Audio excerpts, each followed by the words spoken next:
Tēnā rā koutou, tēnā rā koutou. Boom. All right. Tēnā rā koutou katoa. Nau mai, piki mai, kake mai. Ki te hōtaka nei e ki ana ko te ata hihiko. Tairo tēnei e waka pāho atu kia koutou.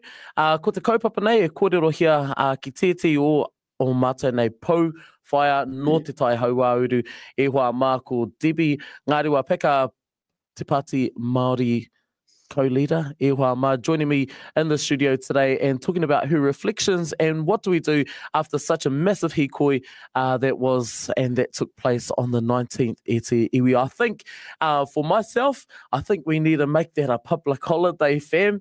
I mean, they're just chucking them out these days, so why not? Why not? E te iwi. We are joined by the beautiful Waimarino, Auntie Debbie Ngārewa Peka, this morning to talk about her reflections and to talk about the hikoi.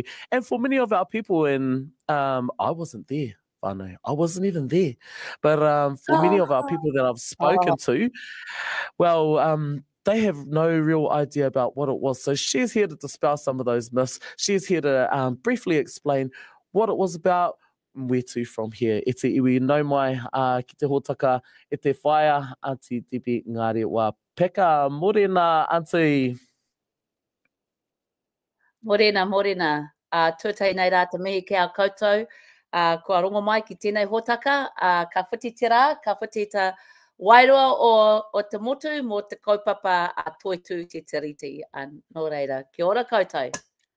Toitū te tiriti is right. And it really was the true definition of he rangi moko puna. Not only was it the sun shining and the wind blowing those flags, e tātou mā, but it was really about the kaupapa, and the kaupapa is our moko puna and our future. So much content coming out, Auntie. And I mean, we had all the news agencies, all the amateur photographers and amateur videographers, and just so much content for many people who couldn't attend at the swipe of a finger. E tātou mā, you were able to dial in and be a part of that.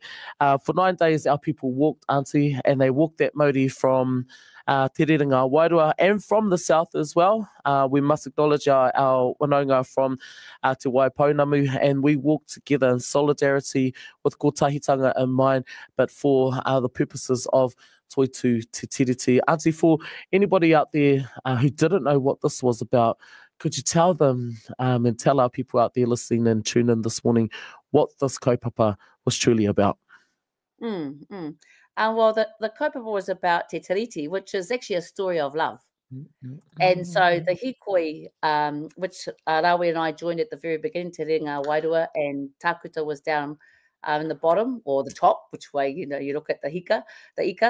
And so Te Tiriti is a story of love, and it is what it is that our tupuna did to preserve our rights and interests, to preserve our ability to live as tangata whenua.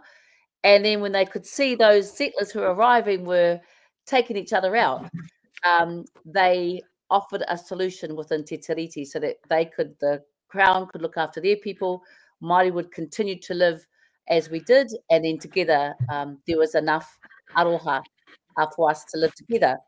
And what we've got is, I guess, the reason why we've all come together is to be able to remind ourselves, first and foremost, what the role of Te Tiriti was, and first and foremost, what our obligation as Māori to encourage that we continue to live in peace and harmony, but also to live uninterrupted with our own tino rangatiratanga. So it was about, and that's why you saw so many walking side by side of tangata whenua and our Pākehā, our Asian, our Pacifica tangata tiriti communities who made their way and concluded, I think, what day was it? Tuesday. I've lost all track of days now. In Parliament to show this government and other governments that we will not stand aside and let Te Tiriti and the story and the intent of Te Tiriti be compromised. For governments like we have at the moment that are wanting to rewrite the principles which effectively write out that Māori have any tangata whenua status And that tangata whenua status, if we be really clear, whānau, if you want to talk about it in real grassroots, harakeke language, how we live Te Tiriti today is how we as mana whenua have a say, for example, at home on seabed mining. So the treaty means in law that as mana whenua, we have a say on any exploitation that's happening on our whenua, our moana, and actually in our ia. And that's how I practice as a whānau, as a hapu, te tiriti. My obligations, recognise because I am tangata whenua, recognise because I exercise kaitiakitanga. So the reason the Seymours of the world want to tutu with it is because we're in the way of the corporate takeover. So be really clear. There's a whole lot of legality, a whole lot of language, a whole lot of out here stuff. But the reality is the only reason why you tutu with something and try to remove tangata whenua, there's only one reason. Because there's only one thing that we all know we do is our obligations. And that is to exercise our rights. For me, as kaitiaki at a real basic level in Pātea, it is to make sure that no one comes in and exploits our moana. That's what it's about. It's about us being in the way of the corporate takeover of the atlases versus Te Tiriti. That's all it is. Kia ora, kia ora. Ka nui rā te mihi te whakawhānui I ngā kōrero e pāna ki tēnei kaupapa miharo rawa. And I mean, there were people of all colours and all shapes and sizes and all different backgrounds. And as I was, getting onto the plane in Fiji, I was like right to the last minute before I had to switch over to the flight mode. But just listening to the kōrero from our whanaunga from Korea, listening to our people from our whānau from Australia and our Aboriginal cousins and sisters and brothers, all in support of Tino Rangatiratanga because they know what it's like. Right. They know what it's like. And we're quite fortunate to have a document such as Te Tiriti, which keeps us protected and keeps us safe and keeps us Māori and keeps them in check. So really mihi out to you for letting our people know what this kaupapa is about. Talk to us about what you've seen throughout the 9 days. And I mean, the numbers, mind you, the numbers has been one thing that, they're just getting absolutely wrong. For me and what I've seen, sitting there, sipping my pina coladas on the beach in Fiji, waving my little flag, e tatou mā. I saw over 100,000 people, probably close to 500,000 people who joined in, either watching, either partaking, the activations that happened around the motu, and including the amount of people who descended on Pōneke on the 19th. Talk to us about your reflections, Auntie, what you've seen, what you felt, and how that makes you feel. Yeah, from day one, when we were right up there and we stayed at Pukenui, just south of Kaiō before we went up to the Karakia, we experienced nothing but a huge wave of aroha. And I'm just going to put in some context. So we had our iru, kiri, nice, all our, sorry about the old ones, but our young kai otu, our young leaders coming through, part of our Toitu Te Tiriti movement.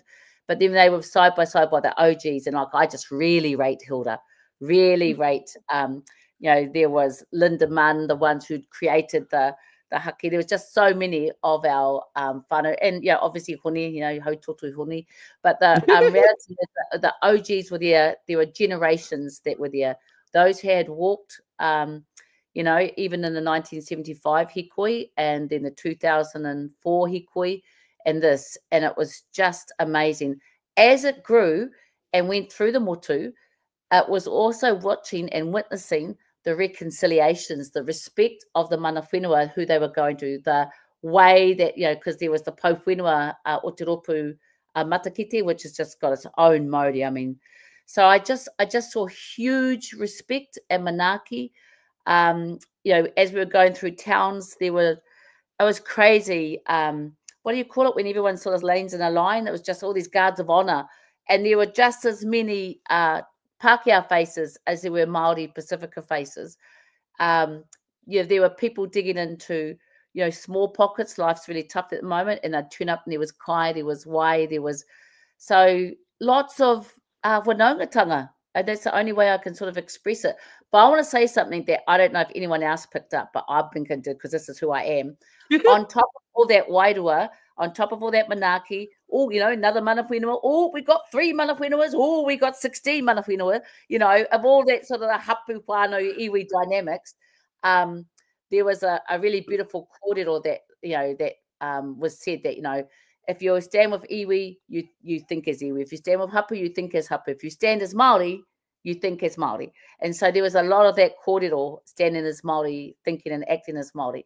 But what I saw from the time we started till the final day was the fits. The fits, man. The fashion, the fits, the outfits, the hats, the gears, the gazezes, the jewelry, the way our whānau had decked up, the way they had, you know, because there was like a million flags. But oh my gosh, Māori Ma, when we get a statement out and our fashion and the way, the makeup, it was just so brilliant. And we were, as it started, we were getting, and of course, you know, we rolled up the house last week with the haka, but then we got all this international coverage, and they were always asking, oh, where did you get that one from? Oh, where did you see the jacket like this? And man, we are a beautiful, creative people, because activism isn't just about how we legal ourselves, how we speak ourselves. It's actually how we hold ourselves. So the posture of activism, of aroha and peace, was also displayed in our fits, and man, they were on all the way to the last one. So Rawiri and I stayed to the last of the line of the hikoi came through, and that was hours after it ended, and everyone went to Waitangi. We stayed there till the last one came through, because we knew they didn't get to see everything at the beginning, because they were way at the end of the line. I'll tell you, to the last person we saw leave, their fits were on, whānau. Beautiful, beautiful. I love that. It's etched in my soul, that vision. Beautiful. I love that. I love that. And you know, I was actually going through a few of the different posts, and they were saying exactly the same thing. Like, what are you wearing? But people, you know, even if it was just a little bit of paint on an old T-shirt, they were getting real creative, and I was just really impressed by the amount of Māori labels that people were wearing, and that support for our Pākehā Māori, and really displaying that and putting that on the world stage. So love that, Aunt. I love that. I'm glad you touched on that.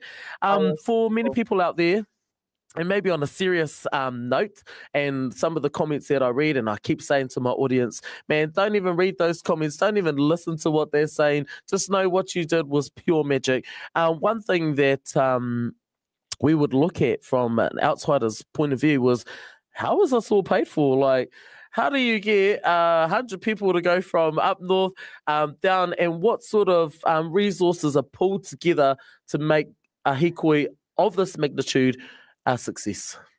Yeah, the same way we do everything, through deep koha. I think, you know, we were able to call on whatever influence we had. There were a lot, you know, it's surprising really when you think how rich our PSGEs and stuff are. You know, they're the koha and the aroha.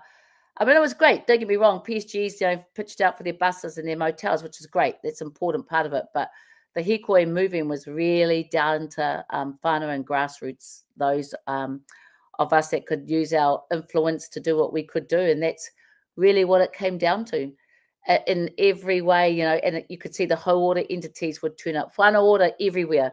Whānau order to Whānau Waipareira Private Trust, from the beginning to the end, man, they were just phenomenal.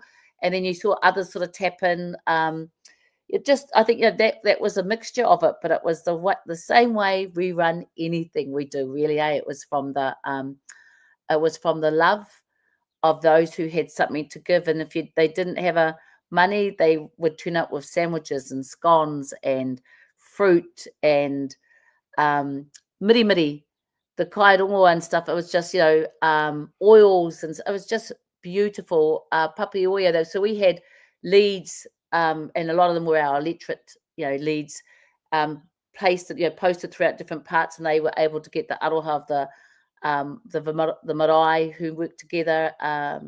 You know, just all of them. That was sort of how it went. So it was just phenomenal. Some of our iwi were really, really amazingly, you know, deep with their commitment to sort of host, and then it was just a mixture of everything. Koha, love. Totally, the only way to be is Māori e hoa ma, and we know manaakitanga better than anybody else. So, ka nuira te mihi ki ngā marae maha, ki ngā kaupapa maha, I tautoko ai tēnei kaupapa, ka pua wai ai te hikoi o te tiriti e hoa ma. Now, it was a massive day and it was a massive week, 9 days of walking. We had runners, we had kākoi, we had horses, we had, you name it, we were doing it, whānau ma. And for our whanaunga overseas, they also had activations in the Cook Islands that I've seen. They also had activations in Australia. I myself was with a whole bunch of Māori people in Fiji, and we had like one flag to share between a couple hundred of us, and that ran out on the field for the finals every single day because people were so, they were missing home, and we felt as though we were missing out. So with all that said and done, and the big hikoi that arrived to Poneke, where to from here? What are we up to? Where do we go? Yeah, there's a few call to action. I think that critically, we can never ever be subjugated to this type of government again. So critically, we're saying to our whānau, get on the Māori roll. If all Tiwi Māori were on the Māori roll who could vote, we would have 20 Māori hearty MPs in that Kāwanatanga space. So there's a couple of things inside the Kawana space, and there's a lot of things outside of the space, which is more important, is to take control of it and get on the Māori roll. It takes about 2 minutes to do. At the moment, for the first time in the history of Aotearoa, we have more Māori on the Māori roll than we do on the general. So it tells us that we're actually believing in ourselves and have confidence in ourselves. So keep doing that, whānau, and tell your friends and your whānau to do the same. That's how you give it to the man. That's how you take them out. There's a few other things that we're sort of saying that we need to do as well, which is to kōrero about the process. So what we know is, if we go into the treaty principles bill that Seymour's put up, is that it's got a 7th of January, I think, is the select committee submission closing date. So we know that the government has said, well, New Zealand First, and National said they're going to vote it down. But we don't want to take any risks. So there's a select committee process, and we'll start giving you out some tips and some ideas of how to do that. Don't try and add your name to a bulk template, because that doesn't get noticed. I'll just call that. So if Kurimak was sent out a template and 1,000 put it in, they would call that one template. So there's a few things we need to be clever about. But most importantly, and I think this is, something that we need to think about, is the significance of us believing in our own rangatiratanga, and to wānanga what that looks like, to wānanga what that needs to look like for our mokopuna, so we never end up in this backward situation ever again. So we'll put out a lot of comms. There'll be a lot of wānanga. But, we've also got the first quarter of next year. We've got Ratana, Waitangi and Matatini. And those are good forums for us to come together, to wānanga, to kōrero, and talk about our affirmative action, our core action. That's some of it. Will you be? Main. Just a question about submissions, and for people who may have never submitted a submission for anything like this, do they actually work? And by the submissions that they receive, and I'm glad you pointed out that an individual submission works way better than a bulk, because that just really stands out. And do they work? Do submissions work? I think the point is does democracy work for Māori? Full stop. I think that that's heck for karawa no he wānanga no whānau. I think the reality is that it has gone down a process now, and we are up against the Hobson Pledges, we are up against the Atlases, who have huge pockets and who will do anything to remove the those in the way of their corporate takeover. And I think once we understand why are we in this battle, what is ACT's real objective, it isn't just because there are a bunch of racist suckers. It's actually because more significantly, they want Māori out of the way, because they view that we have extra rights. They don't understand that our rights is obligations.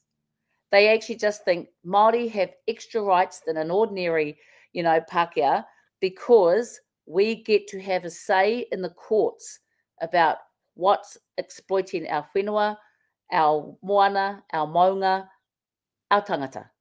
And so they don't like that because we are the last bastion in the way of them being able to just exploit everything and have a corporate takeover of everything.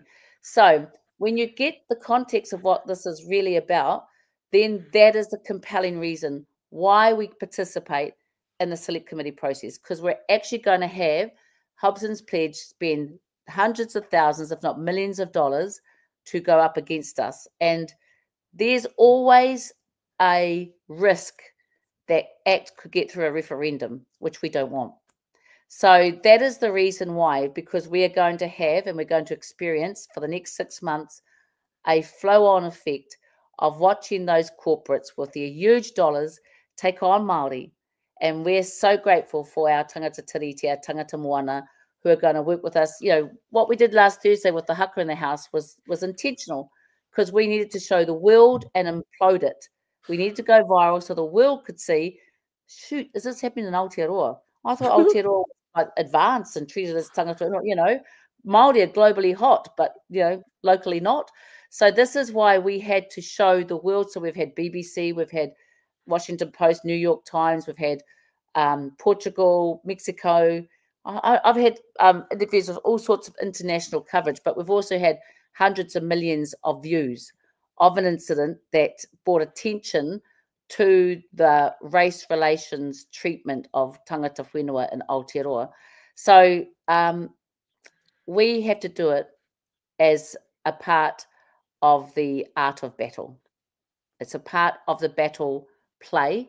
It's a part of being in the trenches. It's not the whole battle, but it belongs as another one of our tools to take on the acts and the atlases and the corporates that don't give a shoot about us.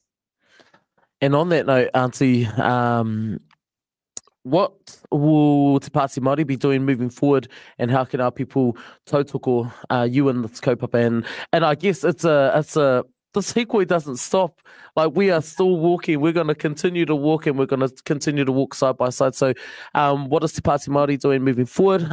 You as the candidate for, the representative for Te Tai Hauāuru, and how do we back you? Yeah, kia ora, darling. So I think the first thing is that we're securing our whanaungatanga. So you would have seen that we've deliberately moved with Labour and Te Rōpū Kakariki. We've deliberately and hope to continuously grow our Tangata Tiriti Alliance. So I think the first thing is, in order to go to war, and our tupuna did it in the past, we've got to secure our relationships. Make sure that we have huge solidarity and look after our whanaungatanga. We cannot do this alone. If we could do this alone, we would have done it. So I think that's the most critical thing that we're doing. And certainly as Te Tai Hauāuru, I will work with Adrian, as you've seen us in the past. I will make sure that we're working with, Te Pāti Kakariki, because we are a solid opposition inside the House. Outside of the House, we will do everything we can to bring on our tangata tiriti and any of our whānau that are sitting on the fence. Now's the time to get off the fence. Now's the time to get off the fence, because you don't understand te tiriti, kei te pai tira, but understand that we have rights to be able to protect our whānau and our whenua. So that's really, and then I guess what we'll be doing then is also making sure the spirit of that kotahitanga is realised through every tactic that we take on. So it'll be the select committee and the submissions, and it'll be about making sure we share and support some of those ideas, and making sure that our whānau feel confident to be able to express that in their language, in their way. And then the other things will be making sure that we keep it topical. So you will see us go on at Ratana, you will see us go on to Waitangi, you will see us go on to Matatini, you will see multiple forums, so we can keep it alive and keep our whānau, I guess, hearty. Because I think that's the thing that we've got to do.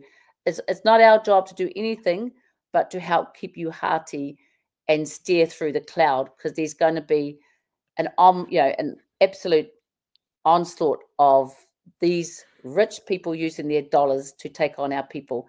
I think the most important thing that we believe we've got to do too is stop the harm, because our whānau triggered, and Kiri did a huge mihi to our gang whānau, and I love it because we had multiple gangs there, and there was just such beautiful discipline and aroha.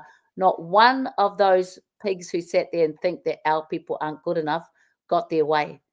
Not one of them got to say, ooh, we saw this. There was not a single incident. Some fainting due to lack of water and stuff like that, but you know, that was to be expected given the weather, but they were all really looked after, but not one incident happened that gave any of them the gratification to say, ooh, see? So that's the other thing, is that we've got to look after each other because we're at varying stages of resilience, and what's going to happen in the next 6 months is going to be worse than what we've seen already, and it can be very triggering. So we just got to stop the harm and look after our rangatahi, look after our whānau, and remind us that we've got this whānau. Our tupuna, we're up against worse. We've got this. Absolutely. I mean, if you want the smoke, come round. But nah, mean auntie, I love your kōrero today. Globally hot, locally not. That's just the absolute truth about it. There's no beating around the bush with that, or beating around the harakeke, the pā harakeke, and just absolutely keeping it real. But I thank you for your time. I thank you for the hard mahi that you're doing. All of our whanaunga and the Toitū Tiriti space as well. For keeping us informed and keeping us updated and constantly sending out the message and getting in our people's faces and making sure that we know what's going on. To you, to Rawiri, to the rest of our whānau in the Lion's Den, keep fighting, auntie. We've totally got your back. There's the call for action. E tātou mā, get to the Māori role.